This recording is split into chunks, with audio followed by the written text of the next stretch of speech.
रात के करीब 11 बज रहे थे। राहुल अपनी प्रेमिका के घर में उसी के साथ था और फिर 61-62 कर रहा था। तभी अचानक उसकी प्रेमिका जोर जोर से चीखने लगी और उसके चीखने की आवाज़ उसके बगल में रूम में लेटे हुए उसके पापा के कानों तक पहुंच गई।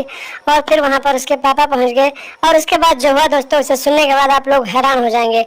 नमस्कार दोस्तों, एशियन क्राइम अफेयर चैनल में आप सभी प्यारे दर्शकों का स्वागत है। दोस्तों, एशियन क्राइम अफेयर चैनल को आप सभी लोग सब्सक्राइब कीजिए, वीडियो को लाइक कीजिए और वीडियो को ढेर सारा शेयर भी कीजिए।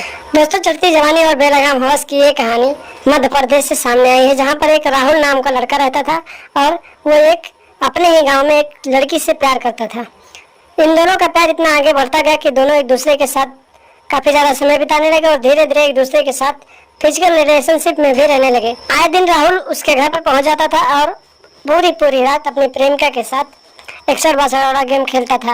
एक दिन की बात है, राहुल अपने प्रेमिका के घर गया हुआ था और उसके साथ उसी के कमरे में 61-62 वाला प्रोग्राम चला रहा था। तभी अचानक उसकी प्रेमिका जो थी जोर जोर से चीखने लगी और उसके चीखने की आवाज़ उसके बगल में कमरे में लेटे हुए उसके पापा के कानों तक पहुंच गई। और फिर उसके पापा वहां से उठे और सीधे अपनी बेटी के कमरे में पहुंच गए और उन्होंने वहां पर देखा कि उनकी बेटी अर्धनग्न अवस्था में अपने प्रेमी के साथ आपत्तिजनक हालत में थी। इतना नजारा देखने के बाद उनके पैरों तले जमीन खिसक गई और वो गुस्से से लाल हो गए और उन्होंने अपने गुस्से को न संभालते हुए सीधे अपने बेटी के प्रेमी यानी राहुल के ऊपर वार करना शुरू कर दिया और उससे लड़ाई करना शुरू कर दिया। इन दोनों की लड़ाई हो रही थी, तभी अचानक देखते ही देखते वो जो राहुल की प्रेमिका थी वो घर में जाती है और एक हंसिया उठा लाते हैं और देखते ही देखते अपने पिता का गला काट देते हैं और मौके पर ही उसके पिता की मौत हो जाती है।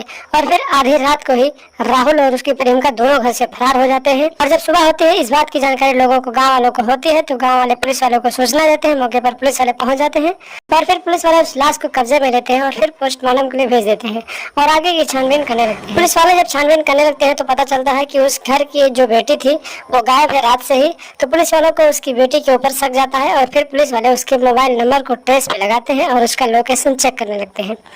करीब 2-3 दिन के बाद उसका लोकेशन एक छोटे से शहर में नजर आता है और फिर पुलिस वाले उस शहर में पहुंचते हैं और राहुल और उसकी प्रेमिका दोनों को हिरासत में ले लेते हैं और फिर पूछताछ करने लगते हैं। थाने ले जाकर जब दोनों को पूछताछ किया जाता है तो दोनों पहले तो कुछ नहीं बताते हैं, सिर्फ अपने प्रेम प्रसंग के बारे में बताते हैं। लेकिन जब पुलिस वाले कड़ाई से पूछताछ करते हैं तो वो दोनों हत्याकांड का भी पूरा खुलासा पुलिस वालों के सामने कर देते हैं और इस तरह से पुलिस वाले उन दोनों को हिरासत में लेते हैं, हाथों में हथकड़ी डालकर आगे की कार्रवाई के लिए जेल में डाल देते हैं। तो आप लोग भी सतर्क रहें, सावधान रहें और अपने दिमाग में ऐसी मानसिकता ना लाएं जिसकी वजह से आपकी जिंदगी खराब हो और आपको जेल में जाना पड़े। तो दोस्तों, सावधान रहें, सतर्क रहें, ऐसी मानसिकता रखने वाले लोगों की पहचान करें, उनसे दूरी बनाकर रखें और लगातार हमारे साथ बने रहें। हमारे चैनल को सब्सक्राइब कर लें और हमेशा देखते रहें एशियन क्राइम अफेयर।